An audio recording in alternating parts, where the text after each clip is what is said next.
yang diimani oleh Eja RK dan saudara-saudara semuanya, saudara-saudari Kristen semuanya itu kan mengimani Yesus sebagai Tuhan nih.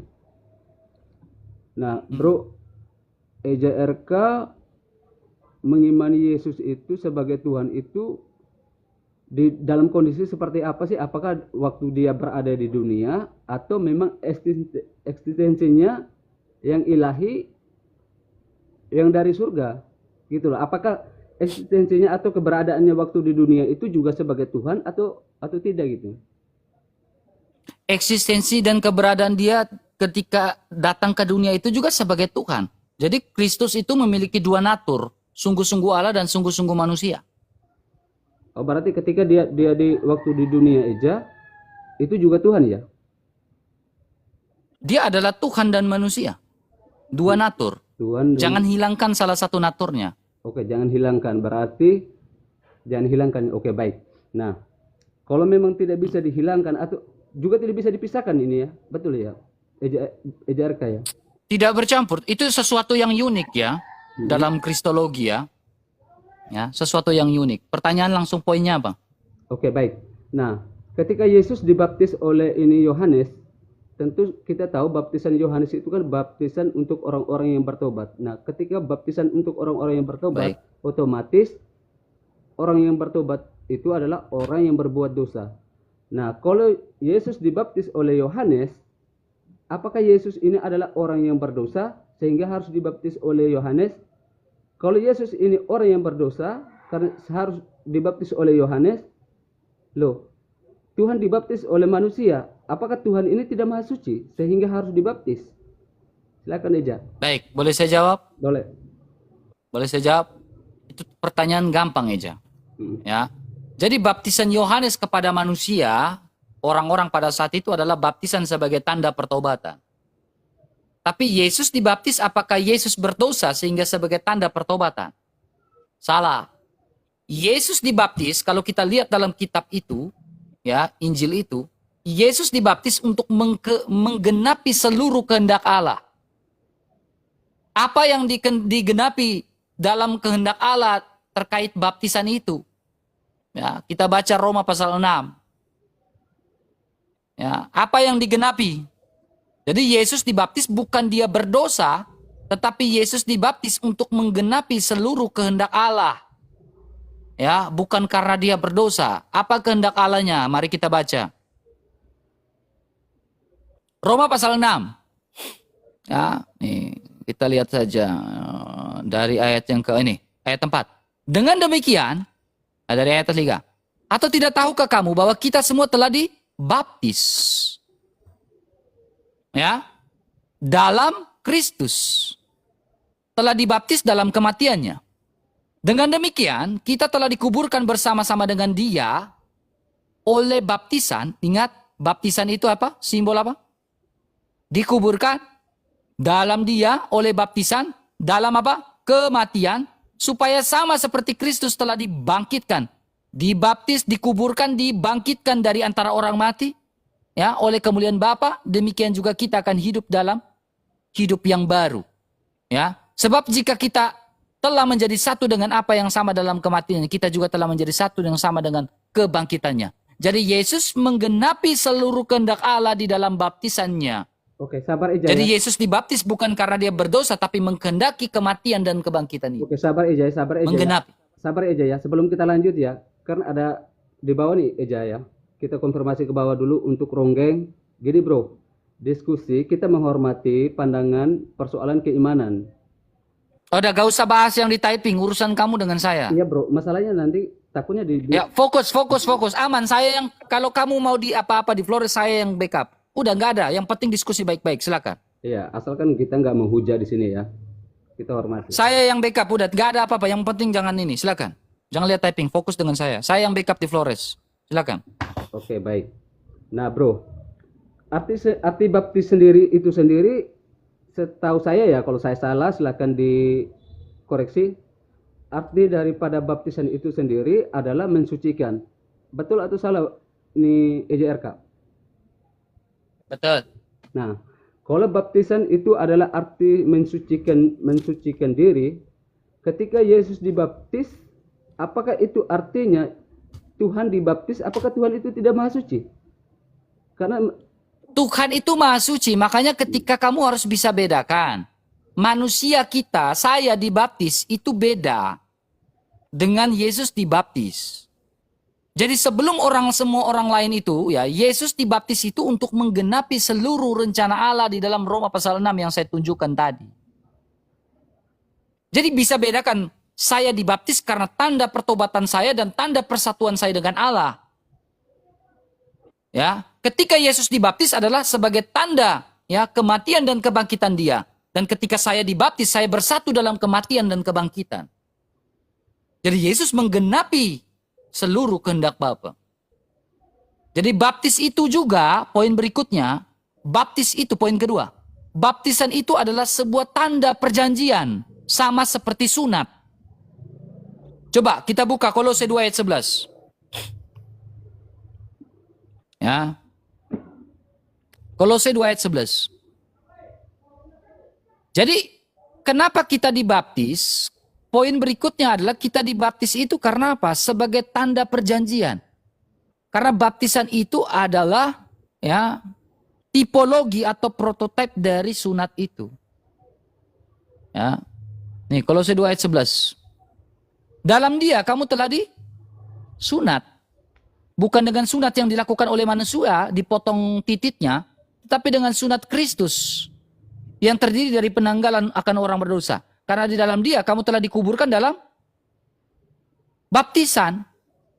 Makanya gereja Katolik, gereja Protestan melakukan baptisan itu di anak usia 8 hari. Masih kecil, baptisan bayi. Kenapa? Karena Abraham mendapatkan perjanjian dari Allah tentang sunat itu, seanak-anak harus disunat pada usia 8 hari. Ya. Yang harus disunat itu adalah bangsa Israel. Yang harus disunat itu adalah budak yang dibeli oleh Abraham. Yang harus disunat itu ya adalah keluarga besar Abraham pada saat itu. Nah, ketika Islam disunat, apakah Islam adalah budak yang dibeli oleh Abraham? Ketika Islam disunat, apakah Islam adalah Bani Israel? Jadi sunat itu tipologi dari baptisan. Silakan. Oke, baik. Saya hormati penjelasan Bro ya, karena di sini saya start.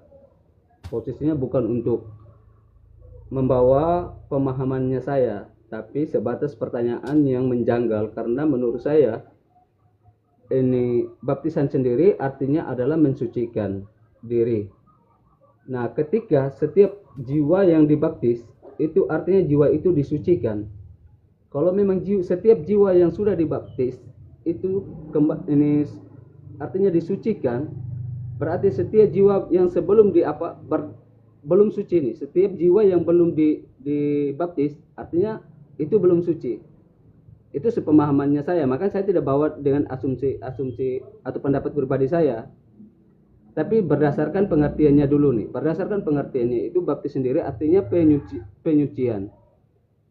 Artinya berarti setiap jiwa yang belum dibaptis itu belum tersucikan. Nah, kalau setiap jiwa yang sudah dibaptis artinya dia sudah disucikan. Yang maaf ya, ini maaf ya. Boleh Bro RK Langsung to the point-nya gini, Bang. Gini. Makanya pandangan Abang tentang baptisan Yesus Kristus ini itu langsung dibicarakan saklek sama Yohanes Pembaptis. Jadi sebelum Abang berpandangan yang aneh-aneh kayak bingung-bingung begitu, orang zaman itu tuh sudah berpandangan seperti Abang yang mempunyai motif dari pertanyaan yang terselubung. Makanya Yohanes Pembaptis langsung bilang apa? Hai kamu keturunan ular beludak. Karena apa? Yohanes Pembaptis tahu arah berpikir dari orang-orang seperti Abang. Makanya dia bilang, hai kamu keturunan ular beludak. Itu Bang. Ya tidak ada masalah dengan baptisan. Oke, baik, nggak apa-apa. Ya kalau kami dipersatukan Allah lewat baptisan. Oke, Sebagai nggak apa-apa. simbol, ya sebagai simbol yang suci. Ya, ya berbeda dengan kalian. Ketika kalian orang Islam melakukan dosa, bagaimana kalian dipersatukan dengan Allah? Coba saya tanya itu. Kita diskusi terbuka nih. Oke. Kalau dipersatukan dalam arti gimana nih, Bro? Maksudnya dipersatukan? Artinya, Eja, artinya ketika kalian orang Islam memiliki iman tentang keagamaan Islam, orang melakukan dosa nih. Nah, banyak para ustadz juga mengatakan bahwa Adam itu beragama Islam. Nah, Adam juga lakukan dosa nih. Bagaimana Adam itu bisa bersatu dengan Allah lagi? Bisa disucikan dengan Allah? Silakan. Makanya saya nggak tahu bersatu itu dalam artinya gimana sih bersatu itu? Artinya kamu bisa diampuni dosamu. Oh, pengampunan dosa. Kalau dalam Islam itu, kalau konsep pengampunan dosa itu bukan dengan segala macam apa, tapi dengan jalan takwa, Bro. Bagaimana Allah katakan dalam Al-Quran itu, hanya orang-orang yang bertakwalah. Allah itu tidak Bertakwa melihat dalam konteks yang bagaimana? takwa dalam artinya begini, untuk mengikuti semua larangan, untuk menjauhi semua larangannya dan mematuhi semua perintahnya. Itu pengertian secara Larangan. pengertian secara yang lihat eksplisit lah. Larangan ini kan banyak dalam Islam. Larangannya itu kan banyak. Bertakwa dalam konteks seperti apa? Oke, bertakwa. Coba kau buka surat ada Al-Araf ayat 26 coba. Kita bicara tentang takwa nih, tentang Adam nih. Al-Araf. Ayat 26. Aja, Bro. Satu device. Saya bukakan buat kau, yang penting kau percaya data yang saya buka. Saya tidak mungkin tipu-tipu juga toh.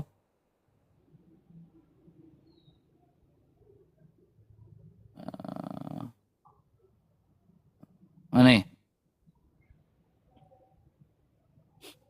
Wahai anak cucu Adam, sesungguhnya kami telah menurunkan kepadamu pakaian untuk menutupi auratmu dalam dan bulu sebagai bahan untuk menghias diri. Akan tetapi pakaian takwa itulah yang paling baik. Kan kau bicara tentang ketakwaan toh? Sekarang di sini Allah bilang yang pakaian takwa inilah yang paling baik. Nah, pakaian takwa ini apa? Oke, baik.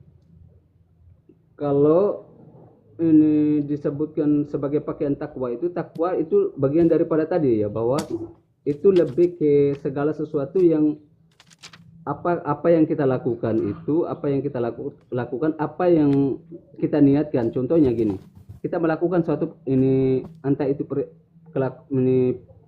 kelakuan ini baiknya kita atau kelakuan buruknya kita, maka semua itu akan menjadi ini menjadi sebuah perhitungan di sisi Allah nanti gitu. Bagaimana nanti Allah katakan bahwa pakaian yang baik tadi kepada Adam adalah pakaian takwa itu sendiri. Makanya Allah diperintahkan untuk apa? Untuk hidup di dunia dan melangsungkan kehidupan di dunia dengan apa ketentuan ini aturan. Kamu menggunakan tafsir yang gini, narasi kamu tidak menggunakan. Makanya saya bilang apa? Ketika ada orang Islam yang bilang saya penistaan, ya, justru kamu yang melakukan penistaan sekarang, Eja, terhadap agama kamu sendiri. Kenapa? Kamu menafsirkan itu tanpa melihat literatur dan tafsir-tafsir dari para imammu. Oke, silakan. Makanya kamu sebagai Islam tapi tidak menggunakan tafsir. Nah, saya sebagai Kristen, saya menghormati dalam argumentasi saya menggunakan tafsir nih. Ini tafsir Ibnu Katsir. Makanya saya bilang, apakah saya lebih Islam daripada kamu? Nih, saya gunakan tafsir nih, Ibnu Katsir. Ibnu Katsir bilang apa? Perhatikan baik-baik. Di halaman yang 75 ya. Ini ISBN, dah mungkin nggak ISBN, berarti sah legal ya. Adapun yang dikenakan oleh Adam dan Hawa untuk pertama kali di dunia ini, pakaian kan tadi kau bilang, pakaian takwa kan, adalah pakaian dari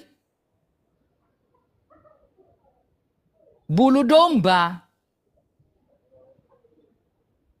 Iya kan? Oke, baik. Itu data. Nah sekarang, apa makna domba bagi Adam pada saat itu sebagai bentuk ketakwaan dia terhadap Allah? Oke, baik. Oke, baik. Di situ RK ya, ini EJRK menunjukkan bahwa pakaian itu seakan pakaian takwa itu adalah dalam bentuk harafiah itu berbentuk bulu domba. Sedangkan takwa yang dimasukkan di Pintar, kau pintar itu. Oke, baik. Sedangkan takwa yang dijelaskan dalam Al-Qur'an itu sendiri adalah ekspresi daripada bentuk daripada sikapnya kita. Bagaimana sikap itu tentang daripada yang namanya perbuatan baik dan buruk. Itu yang dibentur-benturkan oleh EJRK sekarang begini nih, yang dibentur-benturkan oleh EJRK dalam pandangan para ulama. Pandangan contohnya tadi tafsir siapa menjadi pandangan tentang persoalan Adam tadi. Kemudian ini apa? Sedangkan pandangan takwa yang dimaksudkan dalam Al-Qur'an itu sendiri adalah bentuk ekspresi kita terhadap sikap baik dan buruk gitu ya. Nah, itu pertama. Sekarang gini bro, contohnya begini. Makanya kenapa saya tadi mengajukan pertanyaan tanpa harus mengambil kesimpulan yang saya pahami. Contohnya begini, kalau saya mau mengambil sebuah kesimpulan, maka saya tidak perlu ajukan pertanyaan. Contohnya, Kisah Para Rasul 3:13. Di situ kan dikatakan apa? Bahwa Allah Ibrahim, Allah Ishak, Allah Yakub telah memuliakan hambanya yaitu Yesus Kristus. Nah, kalau kita ambil kata hamba saja, Yesus Kristus itu adalah hamba. Kalau Yesus Kristus itu adalah hamba, tentunya dia bertuhan. Lalu kenapa dia jadikan Tuhan? Itu menurut pendapat saya pribadi. Makanya kau memahami, bro. Ketika kau memahami dengan baik makna kata hamba, di dalam Alkitab itu Yesus bukan saja sebagai hamba. Hamba itu gelar. Yesus juga sebagai anak Allah. Yesus juga sebagai apa? Banyak hal yang sulung. Bukan berarti Allah punya anak sulung yang bernama Yesus, bukan begitu juga. Ya, tetapi bicara tentang hamba Allah, di mana Yesus menggenapi nubuatan dalam perutusan penebusan dosa, menggenapi nubuatan Yesaya 53 bahwa dia harus terpaku menderita. Itu yang dikatakan sebagai hamba Allah. Nah, sekarang kita kembali pada poinnya. Tentang domba. Kenapa domba itu berbicara tentang domba? Berarti Adam memakai kulit pakaian domba. Kalau kulit dari pakaian domba, berarti domba itu disembeli. Nah, bedanya yang dilakukan oleh Abraham, Ishak, dan Yakub, domba itu dibakar. Beda sama Islam. Nih. Kalau bahasa Minangnya kambing. Nggak tahu, nak. Ayah bukan orang Minang, Raka. Kambiang ya. Pakai rendang. Dari tadi pakai bahasa Minang, kan? Kita itu Dijadikan rendang. Kalau Abraham dilakukan apa? Dilakukan bakar sampai habis jadi abu, debu, sampai kotoran-kotorannya juga dibakar habis. Bedanya sama kalian adalah dijadikan rendang. Makanya saya tadi sedikit sepakat dengan kamu. Berarti kita bicara tentang apa? Sesuatu ketakwaan. Ya, bentuk arah kita, kiblat kita kepada siapa. Jadi makna domba itu orang Kristen gak cari lagi. Yohanes Pembaptis bilang apa? Lihatlah anak domba Allah, yang kau bilang hamba Allah tadi, yang menghapus dosa dunia. Yesus sebagai anak domba. Bukan berarti Yesus itu adalah hewan. Gitu aja. Nah, Jadi ja. memahami Kristiani itu, iman Kristiani itu harus dengan ini. Jangan memahami ketika Yesus bilang aku adalah jalan, bukan berarti Yesus jalan aspal. Ketika Yesus bilang aku adalah air, bukan berarti Yesus adalah air. Ketika Yesus bilang aku adalah pintu, bukan berarti aku adalah pintu. Nah, ini bicara tentang pemahaman alegorikal di balik dari ayat itu. Nah, makanya tadi Ya kan? Sekarang kembali pada pertanyaan saya, bagaimana Islam menyelamatkan kalian dari dosa? Tujuan kamu beragama Islam itu apa? Silakan. Nah, oke, baik. Tadi ya, saya jawab dulu deh supaya jangan di apa ini oleh EJRK ya. Gini Eja. Saya jawab dulu bahwa tadi ya, konsep penyelamatan dalam Islam itu tentunya dengan rahmat Allah Subhanahu wa taala. Apa itu rahmat? Rahmat itu bagaimana sih ketika kita ingin memperoleh rahmat itu? Rahmat itu diperoleh dengan jalan takwa tadi itu. Jalan takwa itu tadi itu seperti apa? Yaitu mengerjakan semua yang diperintahkan, menjauhkan semua larangannya. Nah, itu dalam konsep pemahaman Al-Qur'an, standarnya seperti itu. Makanya ketika bro menjelaskan tadi ya tentang bagaimana itu dalam penjelasan Alkitab itu kata hamba tadi, tentang pembaptisan tadi, itu kenapa saya tidak masuk dengan pemahaman atau asumsi saya pribadi? Karena memang saya di sini tujuannya apa? sekedar untuk bertanya, mengetahui dalam pandangan EJRK seperti apa. Kalau secara pemahaman saya pribadi, maka kita tidak akan ketemu, kita akan gontok-gontokan. Karena apa? Berlandaskan tentang standar masing-masing. Bro dengan standar keimanannya bro, tapi saya standar pada persoalan ini dasar katanya. Kan tidak akan nyambung gitu. Jadi siapa orang yang sudah masuk surga ketika beragama Islam? To the point aja. Gimana? Siapa orang yang melakukan takwa terhadap Islam itu sudah masuk surga? Siapa? Oke, baik. Nah, pertanyaan yang baik ya, pertanyaan yang sangat bagus dari EJRK ya. Siapakah orang dari Pakai data. satu orang saja yang sudah masuk surga ketika sudah menjadikan Islam itu sebagai agama yang hak untuk dia, agama yang dia ini imani. Baik. Persoalan surga dalam keimanan Islam itu sendiri, Bro RK, itu adalah persoalan hak prioritas Allah Subhanahu wa taala, dan semua umat muslim percaya, meyakini bahwa kalau surga itu nanti bukan sekarang. Kita memiliki tahap-tahap kehidupan nih. Ada yang namanya alam kandungan. Contohnya siapa yang sudah masuk surga? Gak usah teori. Siapa? Muhammad sudah di surga belum? Makanya saya sedikit ya bro. Nggak apa-apa. Tidak lama kok. Langsung to the point. Siapa yang sudah di surga karena bertakwa kepada Allah dan Islam itu? Katanya inadina indallahi Islamu. Kan Muhammad yang membawa ajaran Islam. Apakah Muhammad sudah di surga?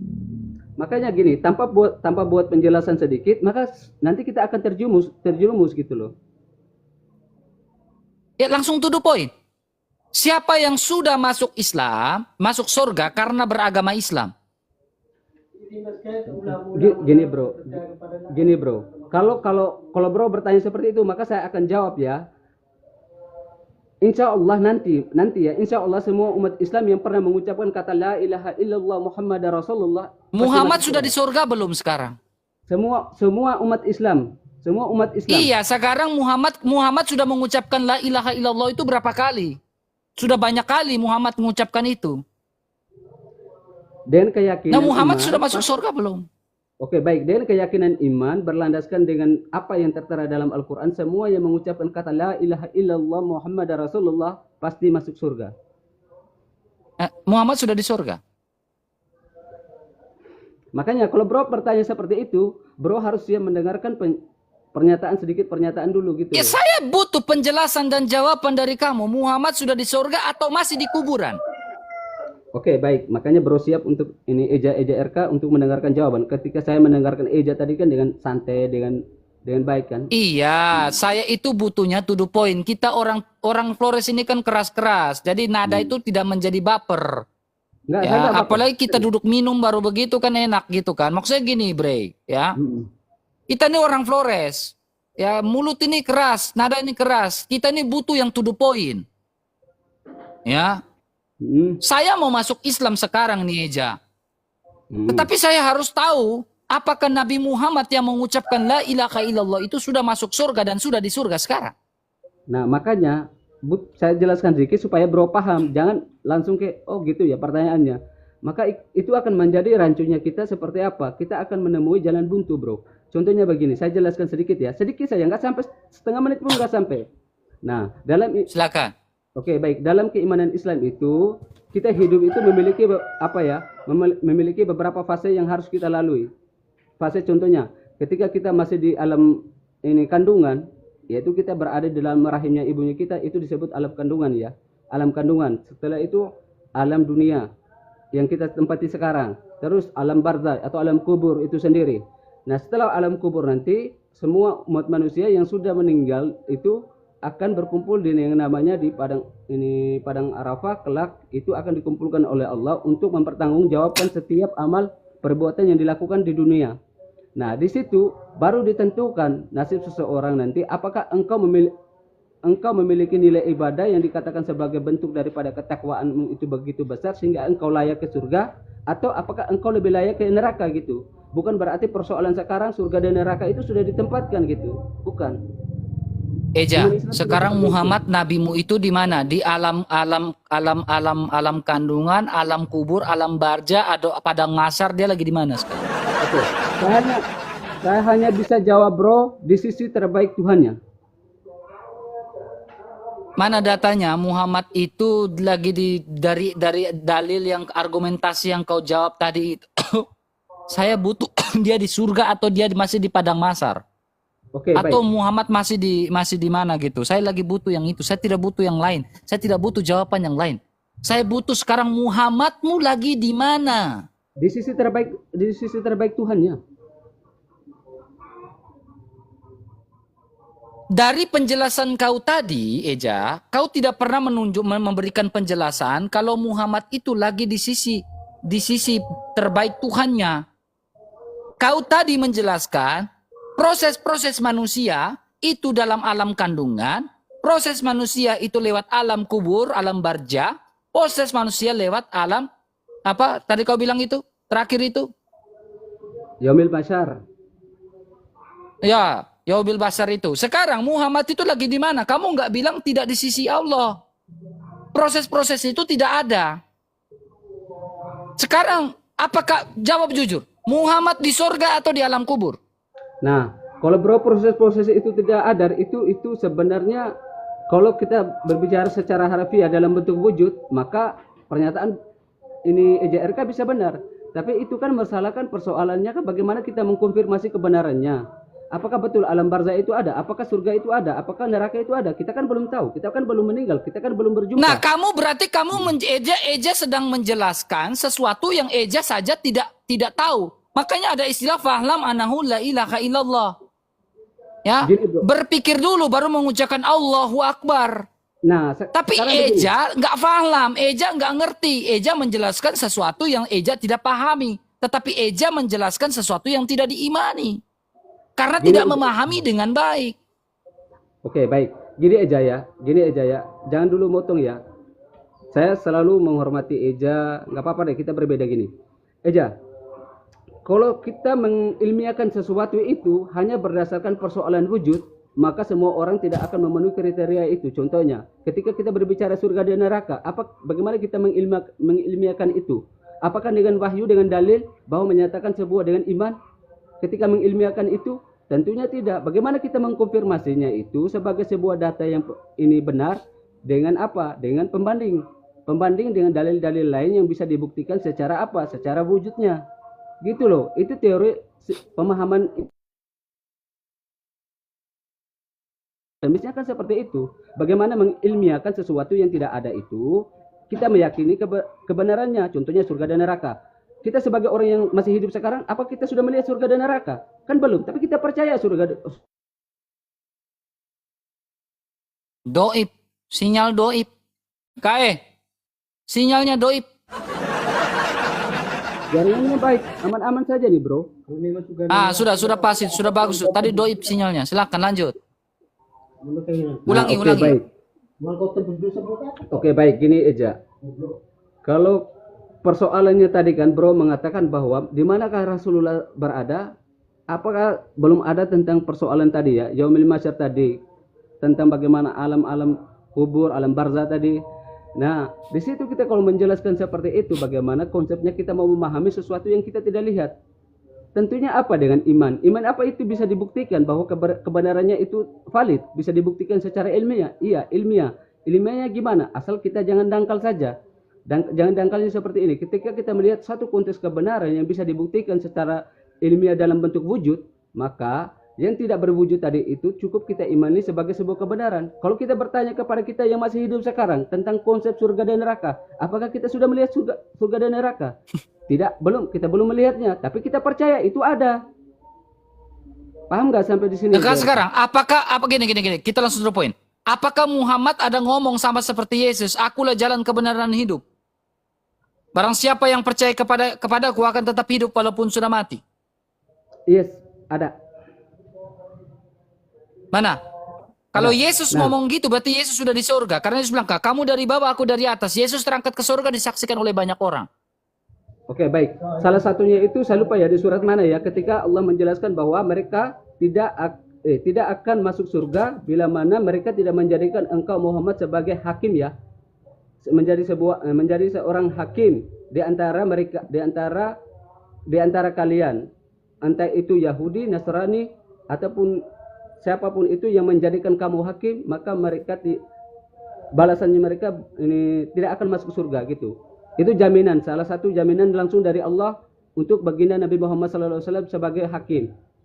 Nah, itu sebagai hakim ya. Nah, Hakim sekarang keimanan. kalau Muhammad menjamin masuk surga, kenapa dalam surah Al-Ahzab ayat 56 Muhammad masih didoakan, disolawatkan?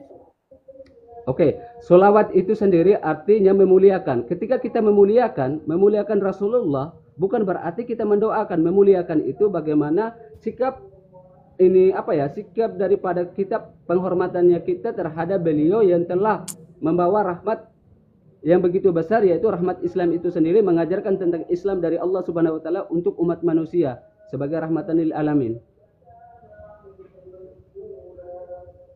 Rahmatan lil apa? Rahmatan lil alamin, rahmat untuk seluruh alam semesta, termasuk Bro RK, saya dan semuanya. Nah, orang mati kau doakan, dipuji. Bukan doakan, makna daripada solawat itu Muhammad sudah memuliakan. mati atau hidup? Rasulullah sudah meninggal dunia, berada di sisi terbaik Nah, Allah. sekarang apakah kau memuliakan orang mati? Oke, memuliakan itu kan bentuk penghormatan daripada orang yang hidup kepada sosok orang yang dianggap layak untuk mendapatkan kemuliaan itu. Jadi Muhammad yang mati itu layak dimuliakan Layak, di kuburan. layak. Apakah kau layak memuliakan orang yang ada dalam kuburan? Kalau konteksnya untuk Rasulullah, solawat itu, ya, Layak. ya, saya bersolawat kepada Rasulullah. Layak. Kau berselawat kepada Rasulullah, memuliakan Rasulullah dalam kuburan. Iya. Jadi karena tidak saya- salah lah apakah tidak salah ketika ada yang berstatement bahwa sungguh layak dan sepantasnya kita memuliakan Muhammad yang ada dalam kuburan. Rasulullah yang Jadi berada dalam. ketika ada yang berstatement atau ketika contohnya Edis TV berstatement bahwa kalian memuliakan orang mati yang ada dalam kuburan, itu salah atau benar? Benar? Benar, udah. Berarti apakah itu dikatakan penistaan atau tidak? Tergantung bro, kalau untuk saya pribadi bukan. Kalau saya Tidak pribadi- penistaan. Kalau saya pribadi ya. Karena Eja sudah membenarkan itu. Jadi ketika ada yang memberikan statement bahwa orang Islam memuliakan Muhammad dalam kuburan, berarti itu tidak masalah toh? Kalau untuk saya pribadi, iya nggak masalah. Iya, udah. Tapi kebanyakan orang-orang mengatakan itu salah. Nah, oke, baik. Nah, nggak apa-apa. Itu setiap orang itu memiliki pandangan yang berbeda-beda, dan saya nggak membawa ini. Sampai pandangan kapan orang Muhammad lain. di kuburan, bro? Sampai kapan Muhammad di kuburan? Oke, baik Eja. Sampai waktu yang ditentukan. Aduh, Tuhan Yesus ya. Bro, makanya bro, kalian Kenapa itu? ajak kami Eja dengar ya. Makanya ketika kalian ajak kami ini masuk Kristen masuk Islam itu mustahil. Nah, Oke, Eja baik. dengar nih. Ini Eja, saya ingin membuat sebuah peta spiritual yang ada di ND sesuai geografisnya. Ya. Coba Eja bayangkan. Dari perbatasan dari Ngada, Nah, ya, perbatasan ND Ngada, jalan Bajawa ND, kalian itu kan dari pinggiran semua. Betul? Coba Enggak. kalian lihat alurnya. Mm. Sekarang kasarnya, apakah kalian itu ekor? Oke, Maaf. baik. Nah, sekarang Eja perhatikan Eja. Jalur dari perjalanan ND Bajawa itu, ya, di sebelah utara ada benteng Marilonga. Jadi secara budaya kalian tertahan. Tetapi secara spiritual kalian lihat kepalanya itu muaranya di mana? Katedral. Itu peta spiritual. Itu peta spiritual. Jadi kalian itu dari sana. Lihat. Mentok itu kau lihat di sebelah utara itu benteng Marilonga. Tapi kalian perhatikan. Peta spiritual dan alur itu mentoknya di mana? katedral. Di katedral ada apa? Yesus Raja alam semesta. Dia lagi di bulatan bumi di katedral itu menginjak. Oke, baik. Yang diomongkan EJRK ini persoalan simbolis ya. Betul ya? Saya konfirmasi simbolis ya. Secara simbolis dan secara hakikat spiritualnya. Makanya, bro. Makanya Flores itu berusaha. Gini. Kalau secara hakikat spiritualnya. Flores itu berusaha dikuasai, tetapi tidak bisa. Oke, baik. Boleh waktu buat saya, Bro Eja ya? Boleh waktu buat Silakan, saya? Eja. Ya, baik. Bro katakan kalau secara konsep daripada ini pemahaman ini spiritual itu nggak connect, nggak logik. Kalau pemahaman secara simbolis bisa saja pernyataan Bro RK itu benar. Pernyataan Eja RK itu benar kalau secara simbolis.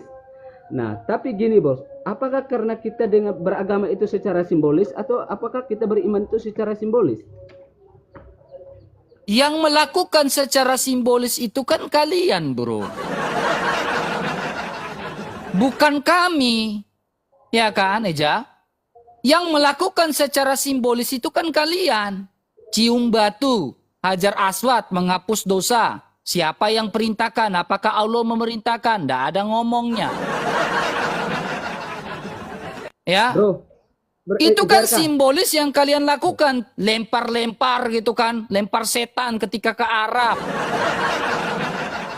Itu kan kalian, Eja.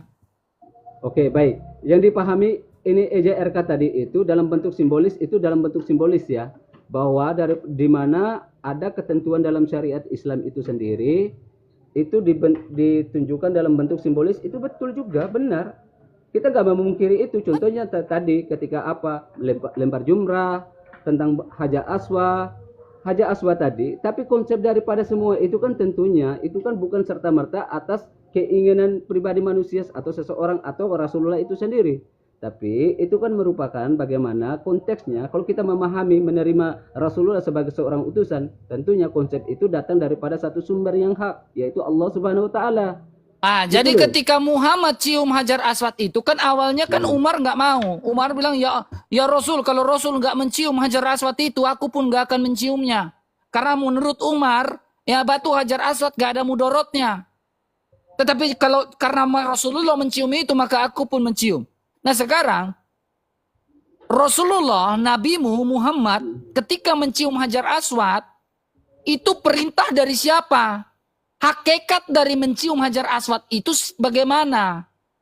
Coba Eja, makanya Eja itu berpikir. Ya, oke, baik. Nah, jelas ya, di sini Eja RK padahal mulai paham. Salah satu hadisnya itu riwayat ini sahabat Rasulullah yaitu Umar bin Khattab radhiyallahu anhu. Nah, salah satu riwayat hadisnya di situ kan sudah menegaskan bahwa kalau bukan karena melihat Rasulullah menciumnya, maka tidak mungkin dilakukan oleh sahabat Rasulullah ya Umar bin Khattab radhiyallahu anhu. Nah, kalau memang sudah seperti itu konteksnya, artinya bukan batunya. Itu yang harus dipahami, bukan batunya, tapi persoalan apa perintahnya, atas perintahnya. Maka yang kita kerjakan itu atas apa? Kehendak daripada Allah Subhanahu wa taala, bukan batunya. Itu yang harus dipahami. Gitu loh. Nah, sekarang begini. Gini loh, bro. Sabar dulu Eja ya. Silakan. Tadi Eja sedikit menyinggung tentang bukan kami yang ini tentang persoalan simbolis. Tapi kalau gini, bro, kita secara jujur saja ya. Kita kan di sini kan hidupnya kan ya sudahlah. Betul, secara to the point aja. Gue yang backup lo di Flores, udah ngomong aja, gak apa-apa. Aman. Gue aman. Oke, baik. Kalau kita lihat kepada ini saudara. Saya yang backup di Flores, aman. Silakan ngomong. Oke. Kalau kita lihat kepada saudara-saudara Kristen kita di sini, banyak kok kalau kita temukan apa? Patung-patung yang menyerupai Tuhannya, yang gambar Bunda Marianya. Ada tentang sosok daripada Yesus itu sendiri ada, ataupun dalam rumah-rumah ibadah kita bisa temukan gambar-gambar patung itu yang menyerupai tentang daripada sosok Yesus itu sendiri ada, Bunda Maria itu sendiri ada. Itu tentang bagaimanapun, ataupun kita sekarang deh di depannya kita, bagaimana itu yang dipaparkan di belakangnya Bro EJRK itu ada. Ya. Itu dalam bentuk simbolis itu loh, nyata-nyata itu. Padahal jelas-jelas dikatakan dalam apa di ini 10 hukum Taurat ya, yaitu bagaimana jangan membuat patung yang apapun yang menyerupai Tuhanmu baik di langit dan di bumi. Itu kan salah satu. Nah, kau dengar baik-baik jawabannya. Jawaban saya. konteks dalam hukum Taurat itu, ya, makanya kau paham dengan baik. Dalam konteks hukum Taurat itu, jangan menyerupai patung dalam rupa apapun. Ya, kamu harus tahu konteks pada saat itu adalah esensi Allah yang tidak terlihat. Suaranya tidak bisa didengar, rupanya tidak bisa dilihat. Sepakat? Yes, silakan. Nah, Allah yang tidak bisa dilihat dan suaranya tidak bisa didengar itu tidak ada rupanya sama sekali. Nah, konteks dalam Taurat itu berbicara tentang, ya, Allah ingin memberikan sebuah ultimatum kepada dewa-dewanya bangsa Filistin, yaitu dewa Baal, dewa Molok. Nah, konteks pada saat itu adalah esensi Allah itu tidak terlihat. Bagaimana mereka membuat patung yang esensinya yang tidak terlihat? Allah yang tidak terlihat kok mereka buat patung? Allah yang ada gambar burungnya, kepalanya manusia, kepala ikan. Apa mereka tahu Allah itu kepala ikan? Jadi esensi itu kepada bangsa Filistin. Konteks pada itu kepada bangsa Filistin dan bangsa-bangsa yang ada sekitar yang penyembah berhala. Tetapi beda ketika inkarnasi Kristus menjadi manusia. Ketika inkarnasi Kristus menjadi manusia, rupanya Kristus itu bisa dilihat karena sepenuhnya manusia, bukan setengah manusia, setengah dewa. Yesus itu sepenuhnya manusia sehingga bisa dilukiskan. Galatia pasal 3 ayat yang ke-1. Makanya saya ingin memberikan sebuah argumentasi berpikir kepada kau ini. Saya ajak kau berpikir aja. Ajak kau berpikirnya gini. Yesus ini kan manusia, betul? Betul. Manusia itu ada bisa dilukiskan atau tidak? Bisa. Berarti yang bukan manusia itu tidak bisa dilukiskan. Betul? Ya, Kalau betul. tidak bisa dilukiskan berarti itu bukan manusia. Sepakat? Eja sepakat? Enggak sepakat atau tidak? Oh, nggak bisa. Gini, Allah kan, gini, Yesus kan manusia. Kau udah ikutin ini. Makanya Yesus bisa dilukiskan. Ada lukisannya. Dalilnya Galatia pasal 3 ayat 1. Ya, karena dia manusia makanya bisa dilukiskan. Bukan setengah dewa sehingga tidak bisa sehingga bisa dilukis. Sepakat gak? Jadi yang bukan manusia itulah yang tidak bisa dilukiskan. Betul? Kalau selain konteksnya Rasulullah, saya sepakat. Enggak, saya tanya dulu, betul atau tidak? Kita bicara secara general ini. Saya tahu arahnya kemana nanti, bro. Ejarka, jangan sampai nanti. Makanya saya bilang, Muhammad itu Allah atau manusia? Makanya saya sudah tahu, bro. Makanya saya sudah tahu arahnya, bro, kemana. Saya sudah tahu. Kalau betul. Muhammad itu manusia, kenapa Muhammad gak ada lukisannya? Makanya dalam dunia debat, banyak yang berstatement, banyak yang memberi pertanyaan, bahwa menunjukkan Muhammad ini Allah atau manusia sih? Kalau Muhammad itu manusia, kenapa nggak ada lukisannya? Oke, baik, makanya ada yang memberikan sebuah tema, apakah Muhammad adalah tokoh fiktif? Oke, baik, saya jawab ya tentang persoalan ini yang ditanyakan Bro LK tentang Rasulullah. Kenapa Rasulullah tidak digambarkan? Apakah Rasulullah ini adalah tokoh fiktif? Pertanyaannya sekarang begini, Bro. Rasulullah tidak pernah digambarkan saja, masih bisa diplesetkan, masih bisa dibuat kartun. Tahu kasus yang kemarin tentang persoalan kartun yang dibuat oleh ini apa? Penistaan terhadap Rasulullah itu sudah ada.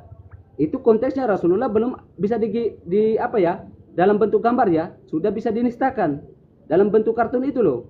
Apalagi sosok Rasulullah itu bisa digambarkan. Bayangkan terjadinya penistaan terhadap Rasulullah nanti seperti apa? Itu konteksnya itu, bro. Rasulullah tanpa gambar saja sudah masih bisa dinistakan, apalagi dalam bentuk gambar. Masya Allah banget gitu, bro, Eja. Makanya nggak bisa. Kau dengar, Eja. Kau dengar, Eja. Ketika kami membuat lukisan seperti ini, ya, ini simbolik, betul kan? Ya. Nah, ketika kami membuat lukisan seperti ini, Eja, kami tidak pernah mengatakan, bahkan contohnya ada salib nih, rosario nih. Ini kan termasuk, ya, saya cium nih. Nah, sekarang salib itu saya cium ikon ini, apakah pernah kami orang Kristen, ya, baik orang Katolik maupun orang Ortodoks, ya, yang melakukan itu, Pernah nggak kami mengatakan bahwa mencium salib atau mencium ikon itu bisa menghapus dosa sehabis-habisnya? Ketika batu Hajar Aswad adalah batu yang turun dari sorga. Dulunya itu seperti putih seperti susu. Tetapi karena dosa manusia, batu itu berubah menjadi hitam. Pertanyaannya ada dua. Eja, coba Eja dengar baik-baik. Ya. Ya. Batu itu pernah nggak kamu bilang batu itu menghapus dosa sehabis-habisnya? Pertanyaan saya tadi kau nggak jawab. Apakah Allah menyuruh kalian untuk mencium batu? Oke, baik. Apakah Nah, Muhammad menyuruh kalian? Apakah Allah menyuruh Muhammad mencium batu? Kalau Muhammad disuruh Allah untuk mencium batu, mana dalilnya? Mana dalilnya? oke, Di baik, dalam sudah. Al-Quran. Oke, Ya. baik sudah ya. Kemudian sabar. Itu pertanyaan pertama. Makanya Eja, kalian ini berpikir, ya, jangan berputar tawaf keliling, akhirnya satu kota ende, kalian berputar itu mentok di benteng Marilonga. Tidak bisa tembus masuk benteng, karena apa? Kalian kena skak. Ya, jadi dengar baik-baik Eja, ya. Kami buat ikon begini, tapi kami tidak pernah bilang bisa menghapus dosa sehabis-habisnya, itu tidak pernah. Itu tidak pernah. Tapi kalian mencium Hajar Aswad bisa menghapus dosa. Pertanyaan kedua. Ya, pertanyaan kedua. Apakah batu Hajar Aswad menyerap dosa kalian sehingga berubah menjadi hitam? Apakah batu Hajar Aswad menyerap dosa kalian ketika kalian cium batu Hajar Aswad menyerap dosa sehingga batu itu dulu putih merubah warna hitam? Silakan jawab. Oke, baik. Konteksnya ya, saya jawab satu-satu ya, baik. Bismillahirrahmanirrahim. Nah, tentang tadi ya, ini Bro RK mengatakan bahwa Rasulullah itu Allah tidak mengajarkan tentang bagaimana konsep mencium batu Hajar Aswad. Nah, Bro RK, berarti Bro RK ini cukup percaya juga ya bagaimana dengan persoalan hadis, persoalan dalil wahyu dalam Al-Qur'an, sehingga Bro itu mempertanyakannya itu. Terima kasih banyak. Nah, itu poin paling pentingnya dulu. Nah, ada sebuah dalil hadis yang dikatakan ini yang diriwayatkan oleh ini siapa ya, saya lupa ya, tapi dikatakan begini, Bro RK. Kutinggalkan atas kamu dua perkara. Bila mana engkau berpegang teguh atas dua perkara ini, maka engkau pasti akan selamat, yaitu Al-Qur'an dan ini As-Sunnah, yaitu hadis-hadis Rasulullah yang sahih. Nah, kalau semua umat manusia berpegang teguh pada itu, pasti sudah dijamin pasti engkau akan selamat, yaitu Al-Qur'an dan As-Sunnahnya. Apa itu Al-Qur'an? Wahyu-wahyu yang diwahyukan kepada Allah baik secara langsung ataupun perantara ataupun lewat tabir-tabir. Nah, apa itu al-hadis? Yaitu segala sesuatu yang dilakukan oleh Rasulullah, yang pernah dilakukan oleh Rasulullah sehingga menjadi suri tauladan untuk kita contohi. Contohnya bagaimana? Salah satunya tadi ya, tentang konteks batu Hajar Aswad. Rasulullah menciumnya. Salah satu tadi riwayat hadis yang sudah dikatakan oleh ini EJRK tentang bagaimana salah satu yaitu sahabat Rasulullah, yaitu Umar bin Khattab radhiyallahu anhu, sudah mengajarkan bahwa kalau bukan karena melihat Nabi menciumnya, maka dia tidak akan mencium. Artinya itu sunnah. Paham ya? Paham sampai di sini ya? Bagaimana konsep tadi? Bagaimana hadis Rasulullah tadi? Bila mana manusia berpegang teguh atas dua tadi yang ditinggalkan, maka pasti engkau akan selamat. Salah satunya itu loh, Bro. Nah, kalau bagaimana tadi konteks batu Hajar Aswad yang putih kemudian menjadi hitam karena dosa umat manusia? Di sini secara jujur saya katakan wallahu alam bisawab, saya tidak mengetahui itu. Silakan. Ini nih Eja. Ini nih, ketika bilang wallahu alam bisawab, ini adalah jawaban putus asa enggak? Nah, kebanyakan oknum-oknum Islam ketika diskusi dan debat dengan saya, ujung-ujungnya bilang wallahu alam. Makanya Eja, saya nggak pernah mau ya kamu ajak RK kapan kamu jadi Islam. Karena debat-debat kayak gini nggak ada jawabannya, nggak ada benang merahnya. Makanya Eja dengar. Sebelum Muhammad lahir, sudah ada tradisi dari pagan-pagan Quraisy. Sudah ada tradisi dari Abdul Muthalib, kakek Rasulullah. Betul atau tidak? Ajaran pagan ya? Oh, sebelum Nah, tradisi itu mereka tawaf di Ka'bah pada saat itu, dan di Ka'bah itu ada 360 berhala. Bahkan ketika Muhammad menjadi nabi di usia 40 tahun, berhala itu baru dihancurkan di tahun 629 oleh para sahabat. Berarti butuh waktu 8 tahun, 9 tahun, barulah berhala-berhala 360 itu dihancurkan. Betul? Silakan dulu, nanti baru waktunya buat saya, silakan. Nah, selama 8 tahun, 9 tahun itu, apakah Muhammad juga naik haji dan takwaf kepada 360 berhala? Itu musyrik atau tidak? Itu musyrik atau tidak? Jangan jawabnya wallahu alam lagi. Makanya kamu tadi nggak masuk di konteks tadi saya bilang Eja. Makanya kalian tuh hanya putar-putar seputar kota Ende. Mau ke utara kena tertahan, mau ke selatan kena tertahan, mau ke wilayah Bajawa di situ lebih keras lagi. Mau tembus paksa, tembus masuk ke Ruteng, dapat lebih parah lagi. Mau ke Maumere backup sebelum masuk Larantuka, kalian kena tahan di situ lagi. Ini bagaimana Joy ini wah.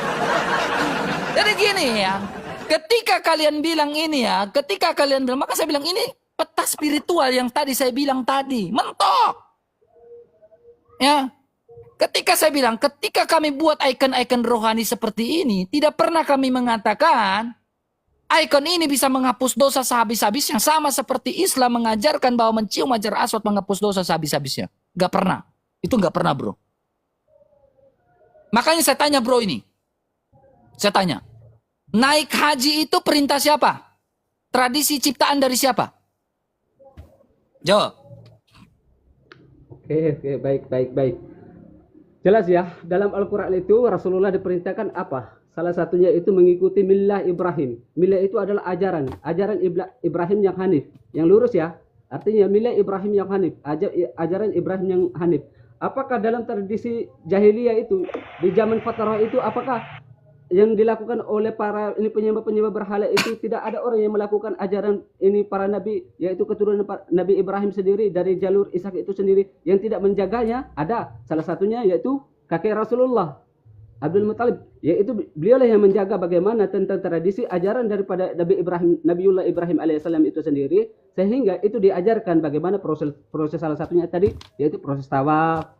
Nah, adapun ajaran haji tadi ya, apakah Rasulullah mengikuti apa? Haji itu sendiri sudah dilakukan sebelum itu. Makanya ketika Rasulullah berperang melawan dengan kaum-kaum Quraisy Arab, ketika itu makanya ada sebuah perjanjian yang namanya perjanjian apa ya? Itu perjanjian perdamaian. Nah, di saat itu Rasulullah mengambil kesempatan itu untuk apa? Untuk memerintahkan kepada umat muslim untuk berhaji. Di situ bro RK. Nah, itu pertama. Tapi yang menjadi pertanyaan saya begini bro. Kita mempersoalkan pertanyaan kepada ini Rasulullah SAW, konteksnya bagaimana tadi memuliakan, sholawat kepada Rasulullah semuanya. Ada satu yang menggelitik di sini bro. Bagaimana umat Kristen itu ketika melantungkan tentang doa Bunda Maria itu sendiri. Doa Bunda Maria, apakah itu doa kepada Bunda Maria atau doa untuk Bunda Maria? Silakan bro RK. Mantap. Nah, saya jawab baru saya memberikan pertanyaan saya menjawab dulu pertanyaan kamu. Ini diskusi ya. Saya menjawab dulu pertanyaan kamu, baru saya menanggapi argumentasi kamu. Jadi gini bro, Eja dengar. Doa Salam Maria itu bukan doa kepada Maria atau doa kepada Bunda Maria. Salam Maria itu salam dari surga lewat malaikat Gabriel, bukan Jibril ya. Salam dari surga. Sabar Eja. Eja, saya berapa menit lagi ya, soalnya mau persiapan sholat Jumat ya. Nggak apa-apa ya. Oke. Kita kan sama nih, setengah jam lagi nih. Ya, salam Maria adalah salam dari surga lewat malaikat Gabriel. Salam itu penuh rahmat. Ada dalam Alkitab. Tuhan sertamu, artinya Maria mengandung. Ya. Lewat kuasa. Roh kuasa dari Allah yang Maha Tinggi dalam persatuan dengan Roh Kudus. Lukas 1 ayat 35. Penuh rahmat. Tuhan sertamu. Makanya dia bilang apa? Jiwaku memuliakan Tuhan, hatiku bersorak-sorai karena juru selamatku. Terpujilah engkau di antara banyaknya wanita. Artinya, kita memuji Maria itu hyperdulia. penghormatan secara hyper, bukan menyembah. Ya, menghormati Maria. Karena dari banyaknya wanita, Maria lah yang terpilih sebagai tabut perjanjian Allah untuk melahirkan Yesus sebagai juru selamat itu. Jadi, doa salam Maria itu bukan berdoa kepada Maria, tetapi salam dari sorga, mengenang inkarnasi Kristus yang datang menjadi manusia lewat perawan Maria. Itu salam Maria. Ya, bukan menyembah Maria. Nah, sekarang saya menanggapi. Ya, jadi orang Katolik tidak pernah menyembah Maria. Menyembah itu hanya dalam Ekaristi hari Minggu. Ya. Di dalam sebuah buku, ini buku dari Sirah Nabawiyah Al-Mubarakfuri. Ya. Sirah Nabawiyah Al-Mubarakfuri mengatakan di halaman 24. Upacara dan tradisi penyembahan berhala yang mayoritas diciptakan oleh Amr bin Luhai. Jadi Amr bin Luhai ini seorang pagan Quraisy. Salah satu yang diciptakan oleh Amr bin Luhai adalah apa? Menunaikan haji dan takwaf. Makanya saya tanya, ketika kalian cium batu, adakah perintah Allah dalam Al-Quran untuk cium batu? Adakah perintah kepada Muhammad? Atau apakah Muhammad mengikuti tradisi dari pagan Quraisy? Itu pertanyaan. Apakah Muhammad mengikuti tradisi dari pagan-pagan berhala ini? Karena kalau kau bisa buktikan dalam Al-Quran Allah memerintahkan itu, berarti itu perintah Allah. Tapi nyatanya, ada nggak dalam Al-Quran? Kalau tidak ada, berarti apakah buku ini benar? Itu logika dipakai. Kemudian, berbicara tentang naik haji, itu milata Ibrahim. Ya kan, milata Ibrahim. Tidak ada milah Ibrahim. Sekarang Ibrahim dulu baru Musa. Ya, Ibrahim dulu baru muncul Nabi Musa. Kalau milata Ibrahim, logikanya gini. Apakah Ibrahim naik haji? Kalau Ibrahim naik haji, berarti Nabi Musa juga naik haji. Kalau Nabi Musa, Ibrahim sudah tahu di Arab itu ada Ka'bah. Kenapa Allah menuntun bangsa Israel ke tanah perjanjian di Israel? Kenapa Allah tidak menuntun bangsa Israel langsung ke tanah Arab? Karena Ibrahim pernah ke sana.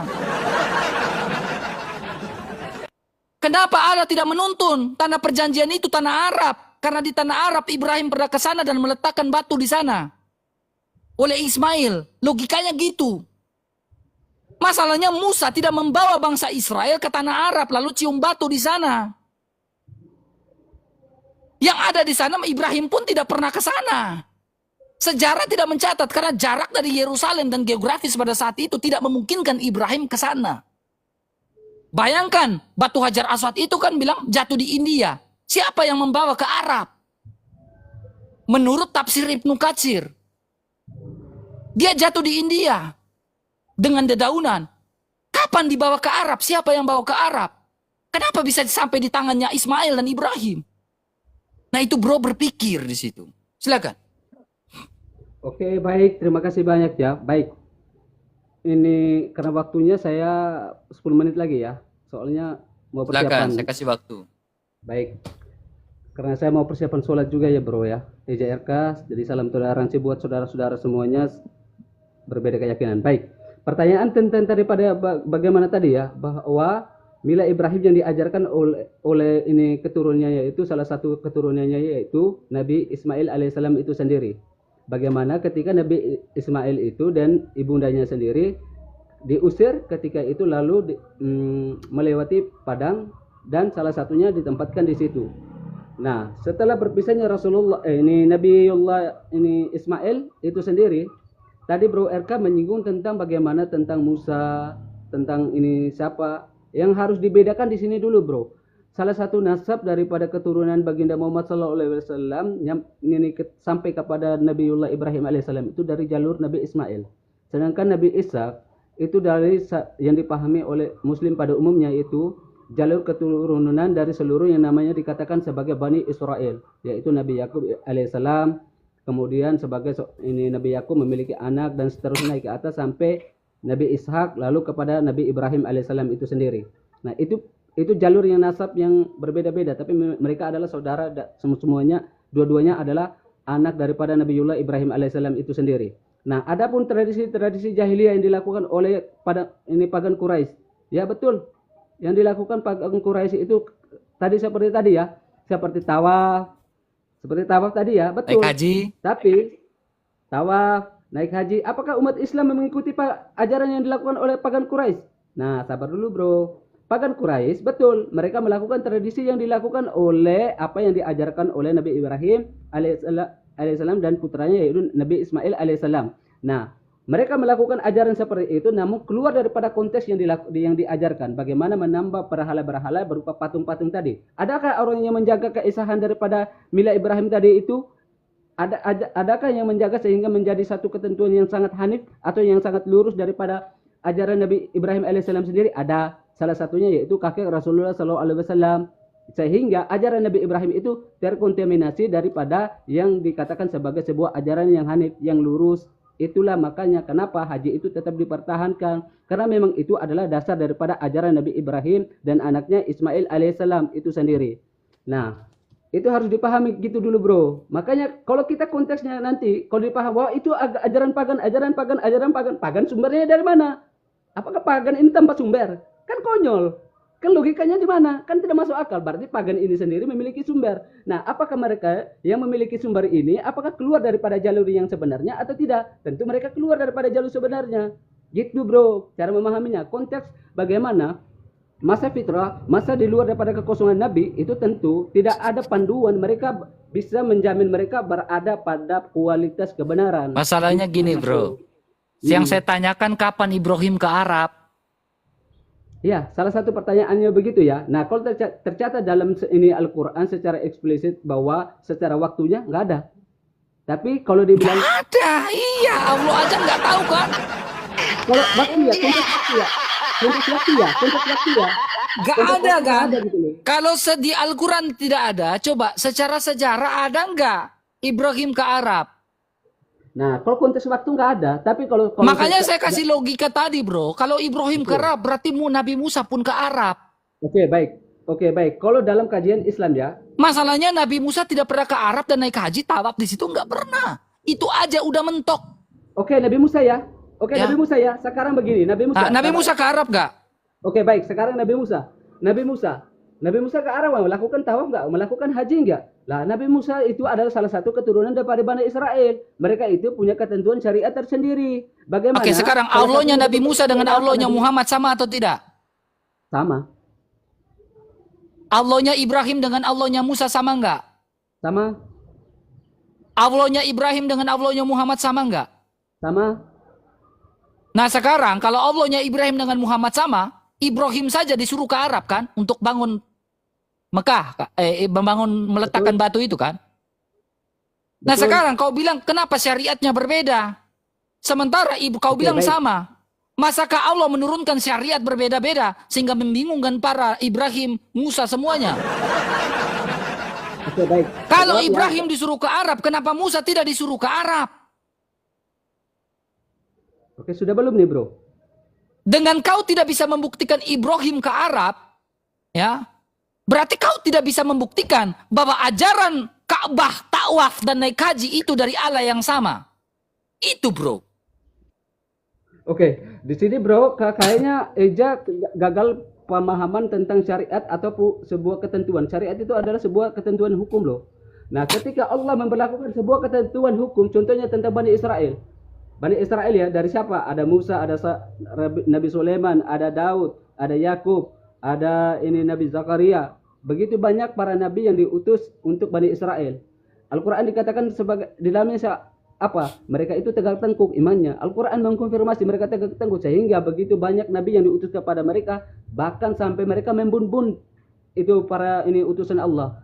Nah, itu tentang syariat dan ketentuan yang diberlakukan kepada mereka. Lalu kenapa bro pertanyakan, kok Tuhannya sama, tapi kenapa Musa tidak ke Arab? Ketentuan dari bagaimana bahwa dulu umat manusia diutus berdasarkan ketentuan syariat yang diberlakukan kepada kaumnya tersendiri. Kaumnya Nabi ini Bani Israel ditentukan dengan syariat dan ketentuan sendiri. Apakah dalam hidup di saat itu hanya hidup di zaman itu hanya hidup Bani Israel. Pertanyaan saya, apakah cuma Bani Israel atau ada manusia lain, bro? Coba dijawab, saya konfirmasi. Apanya? Yang hidup di zaman Musa ataupun di zaman Sulaiman ataupun di zaman ini Yesus itu sendiri hanya hidup Bani Israel atau di luar ada juga di luar daripada Bani Israel? Bro, kamu tahu nggak cerita Nabi Musa itu kan dia membawa bangsa Israel keluar dari perbudakan tanah Mesir. Dia bawa ke tanah perjanjian. Nah, jadi oke. ketika dia keluar dari perbudakan tanah Mesir, di situ ada orang Arab atau tidak?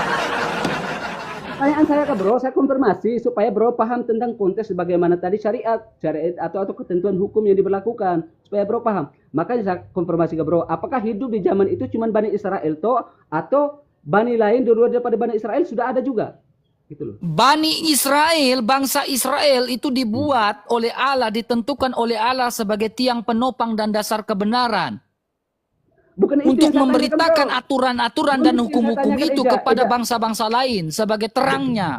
bukan itu yang saya tanyakan, Eja. Eja cukup jujur itu loh, gini. Yang saya tanyakan, bro paham ya? Eja paham ya, gini, Eja. Yang hidup di zaman itu, apakah cuma Bani Israel saja manusia di dunia ini? Apakah cuma Bani Israel? Seluruh atau ada dunia, manusia lain? seluruh dunia itu ada, semua ada, Oke, bahkan mantap. di Ende, di Flores. Makanya Oke, bro mantap. dengar baik-baik. Ini saya kasih, saya kasih sebuah pandangan kepada Eja ini.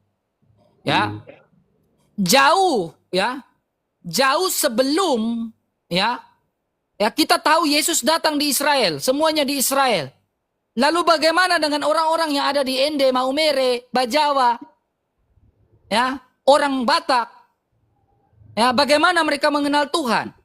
Makanya ini saya kasih nih bro, Eja, orang Maumere, ya, contohnya ya, pada zaman dahulu, ya, mereka mengenal Allah itu dengan cara apa? Inanian tanawawa malero bulan reta.